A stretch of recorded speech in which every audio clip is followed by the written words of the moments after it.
বাসায় তেমন কোনো মাছ ছিল না, শাকসবজিও ছিল না।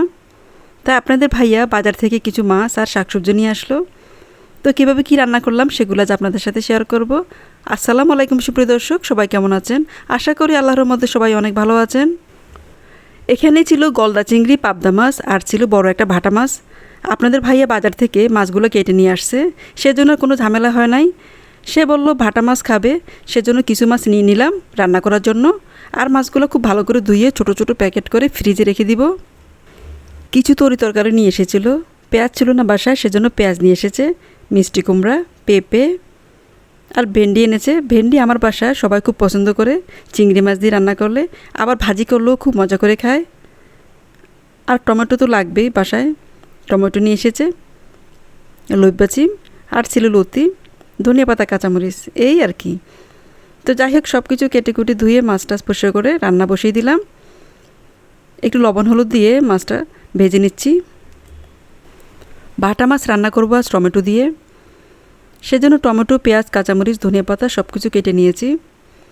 এখন মাছগুলো ভেজে নিচ্ছি। মাছগুলো যখন এক পাশ একটু ভাজা হয়ে যাবে তখন উল্টিয়ে দেব। খুব বেশি কড়া করে ভাজবো না, হালকা করে ভেজে তুলে নিব। মাছ ভাজা হয়ে গেছে, এখন উঠিয়ে রাখবো। সবগুলো মাছ একে একে উঠিয়ে নিচ্ছি। একই প্যানে পেঁয়াজ, কাঁচামরিচও ভেজে নিব। পেঁয়াজ, কাঁচামরিচ যখন হালকা ভাজা হয়ে যাবে তখন এখানে অন্যান্য মশলা অ্যাড করব। প্রথমে দিয়ে দিব আদা রসুন পেস্ট। আদা রসুন পেস্ট দিয়ে একটু ভেজে নিব। যখন আদা রসুনের কাঁচা গন্ধটা চলে যাবে তখন এখানে দিব হলুদ, মরিচের গুঁড়া, জিরার গুঁড়া, স্বাদ মতো লবণ। মশলাগুলো দেওয়া হয়ে গেলে আবার একটু তেলের মধ্যে ভেজে নিব। এইভাবে ভাজলে যে কোনো তরকারি কালার খুবই সুন্দর হয়। এখন দিয়ে দিচ্ছি টমেটো। টমেটো দিয়ে আবার কিছুক্ষণ নেড়ে চেড়ে মিশিয়ে নেব। একটু পানি দিয়ে খুব ভালো করে মশলাটা কষিয়ে নেব।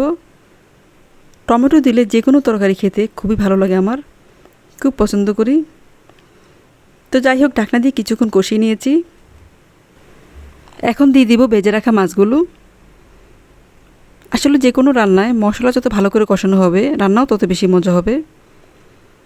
খুব ভালো করে মশলা কষানো হয়ে গেছে, একদম তেল বেশি উঠেছিল। এ পর্যায়ে দিয়ে দিয়েছি মাছগুলো। এখন দিয়ে দিব ঝোলের জন্য পানি। পানি আপনাদের পছন্দ মতো দিবেন, যে যেরকম ঝোল খেতে পছন্দ করেন। এখন ঢাকনা দিয়ে রান্না করব। মাছ রান্না প্রায় হয়ে গেছে। এখন দিয়ে দিব ধনিয়া পাতা, কাঁচামরিচ।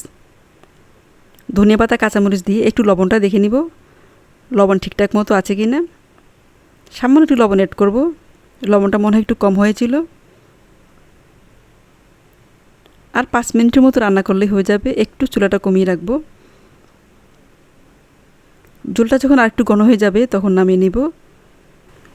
ভাটা মাছ রান্নাটা অনেক বেশি মজা হয়েছিল। আপনাদের ভাইয়া খেয়ে অনেক খুশি হয়েছে, বাচ্চারাও মজা করে খেয়েছে। আসলে মাছটাও অনেক বেশি তাজা ছিল।